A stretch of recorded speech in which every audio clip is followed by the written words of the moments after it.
決めつけてるってのはさ、ある意味さ、諦めてるんだよ。そうなんです。自分が変えられるものを変えようとしないで、で、口だけ動かして自分は何も動かない人の行動だよね。はい。このはい。はい。こんにちは。はい。今回は4つの約束。4つの約束。はい。じゃあ4つの約束、3つ目読みます。Don't make assumptions。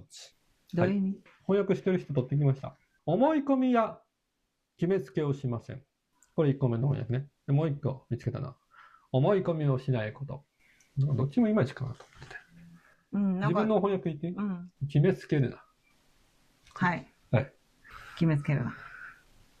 なんかすごい響いた感じですか？いや、もういつも言ってるじゃないですか、私たち。ほら。うちの旦那はこうだから。うちの女房はこうだから。もう決めつけます。決めつけてるってのはさ、ある意味さ、諦めてるんだよ。そうなんです。自分が変えられるものを変えようとしないで、で、口だけ動かして自分は何も動かない人の行動だよね。息子の幼稚園のお友達でも、いや、うちの子はもう体力がないからとか、まだ3歳、4歳ですよ。決めつけないでほしいと思うし。ああ、確かにその言葉よく聞くね。うちの子、昨日もうちの子書くの苦手なんですよね。言ってる子いたね。もうほんと決めつけないでほしいですね。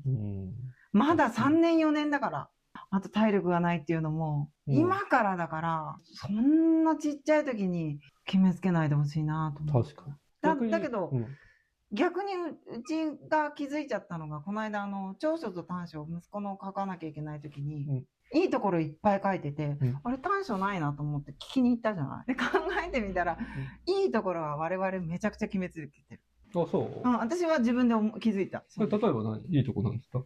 優しいでしょ？優しいし、手先が器用。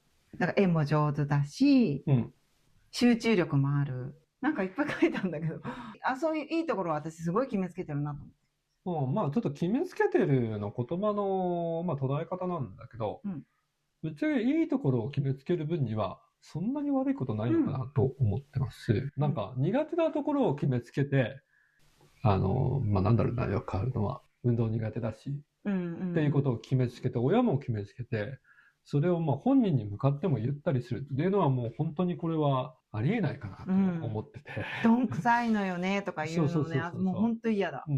いい部分をどんどん伸ばしていけば本人もそのつもりになるので、別にそれだって決めつけて言ってないでしょ。どんどんそれ伸ばしてほしいよねって思って言ってる。だから別に決めつけではないかなと思ってるので。信じてるに近いかな。なんかこの反面教師的にありますか？そういえばうちこういう決めつけしてるな、みたいなの。私のこと決めつけられた感は特に感じたことは今までないんですけど。性格はなんとなくこういう性格だなってのは当然分かってるじゃないですか。それは決めつけとは違うの？決めつけてるよ。私も結構。でしょ？だってさ、ご飯だって俺のところはさ、大体肉が出てきて、野菜は大体少なくなって。で、これはある意味決めつけられてるけど、全然自分はそれでいいと思う。でも確認したけど。この決めつけるなっていうのもさ、どう受け取ればいいんだろうね。だからそういうことだよね。確認してるみたいなさ、これが必要なんじゃないの？毎日確認する必要ないけどさ、たまにひょっとしたら野菜の中にもこれ食いたいのあるんじゃないみたいな。その変化の余地があればいいのかなと思ってる。それ分かってますよ。だから、演技の時はちょっと半分ずつにしてる。自分別にそんな野菜嫌いじゃない。なんかここで見た人なんかすっごいこの人野菜食ってないみたいな感じするかもしれないけど、世の中には本当に野菜食わない人いますからね。でも大好きじゃないじゃん。私みたいに美味しいって言って食べないじゃない。もう本当に話変わるんだけど、だって奥さんが料理作ってればさ、当然さ、奥さんの嫌いなものを食卓に並ばないじゃないですか。なんかそうすると自然と夫ばっかり好き嫌いがあるように見えるけど、そんなことないですよ。牛乳嫌いだ、牛乳嫌いだ。全然あるんですかね。でも決めつけないっていうのは私だって新婚当初ぐらいに自分で察したから、決めつけられるタイプじゃない。近寄りがたい。ほとんど喋らない。そうだね。ね。でもすごいみんなに決めつけられて生きてきたでしょ？そうだ、それはあると思う。ちょっと今思ったんだけど、多分自分結構マイノリティなんだよね、多分。マイノリティは、例えば偏見される人、要するに偏見される側の人は偏見しないんですよ。そうですね。もう分かってるから。要するに自分と違う人にどうやって接すればいいか分かってるし、世の中の大部分が自分と違う人だから。でも、マジョリティ、多数派の人は、多数派とだけ付き合ってても生きていけるから。だから自分と違う人との付き合い方が分かってないんですよ。そう、だからそういう人の方が決めつけばっかりして人生を送ってるかもしれない。そうなんです。で、それで生きていけるんですよ、正直。だってマジョリティの方が多いから、マジョリティ的な考えを決めつけて生きていったって、8割でずっと生きていけるんだもん。そう、生きていける。でもやっぱり、なんか少しずつ苦しくなっていくんだと思うよ。多分ここの7割、ここの8割と、ここの8割、ちょっとずつずれてるから。そうなんですよ。だからなんか苦しさ感じてるんだったら、決めつけるな、みたいな。なんか常識に縛られてるみたいな言葉も似たようなこと、同じことだよね。そうだね。だからそれはもう、結婚当初に、新婚当初に、あまりにマイノリティの人間と結婚してしまったから、そこはだから私はもう超ラッキーです。逆に。本人はね、マイノリティだって本当思ってないんですよ。本人は当たり前じゃん。これがずっと人生で自分と生きてきたんで、これが常識で、むしろなんで他の人はそんな考え方をするのみたいな。なので思い込みもね、家族でよくあるのは何ですか。他のところでも喋りましたけど、奥さんが家事するのが当然とか。あと、そんな必要ない。旦那に相談しても意味がない。もうあの人に相談したってもう嫌な気分になるだけだからしないってママ友ほとんど言ってる。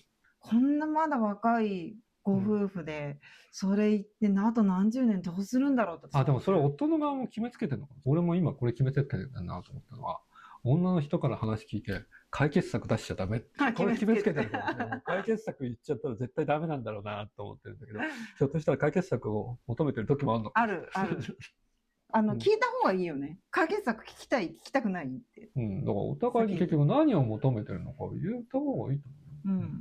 女の人から言わせると、その相談した時に、相槌がすごい、とか、すごい乗り気じゃなかったとか、何か悲しい思いが何回か続いたから、もううちの旦那に話しても仕方がないからに変わってしまったんだと思うのよ。初めはそんなことなかったと思う。そこはどっちが悪いとかではないんだけど、何回か悲しい思いをしたからって言って、やっぱり決めつけないでほしいね。でも難しいと思うのはさ、決めつけるってここではネガティブな言葉だけど、決めつけるってなんで決めつけるかっていうと、その方が人生効率的だからね。要するに。そうだね。前あったことが、今回も同じだろうって判断してた方が、確認とかミスる可能性が減るから決めつけるんですよ。それはそうだ。それは仕事の時なんか、ほとんどそうですよね、決めつけますよね。そうですよね。だから難しいですよね、決めつけるなって言っても。前回こういう事象が起こったから、今回もそれが起こる前提で生きる方が楽じゃないですか。そうですね。効率的だし、むしろ逆に毎回決めつけないで同じ失敗しても、お前アホじゃないみたいな話になるでしょ。じゃあどうしたらいいの？だからさっきの話じゃないですか。この前回こうだったから今回もそういうことが9割方起きる想定で行動する。でもそこに1割残しとく。みたいなこの姿勢じゃないですか。だから夫に話を言っても解決しないって分かってるけれども、ひょっとしたら解決するかもしれない。1割とか、ひょっとしたら自分の真剣度がいつもと違えば向き合ってくれるかもしれないとか、なんかその1割をやっぱり常に残しておくことじゃないですか。1割なのか、5% なのか。信じる力が必要ですね。そうですね。じゃあそんなところで。はい。というわけで、決めつけな。なんでこの言葉に対して何か思うこと、質問等あればお待ちしております。チャンネル登録、いいねお願いします。バイバーイ。バイバイ。サムネ忘れましたね。サムネじゃあ今から決めつけてる。決めつけ。これいいね。決めつけてる。すごい嫌だね、指さされるの。そうだね。すごい嫌だね。どうする？じゃあ差し合ってよか。こうしようか。もういいじゃない。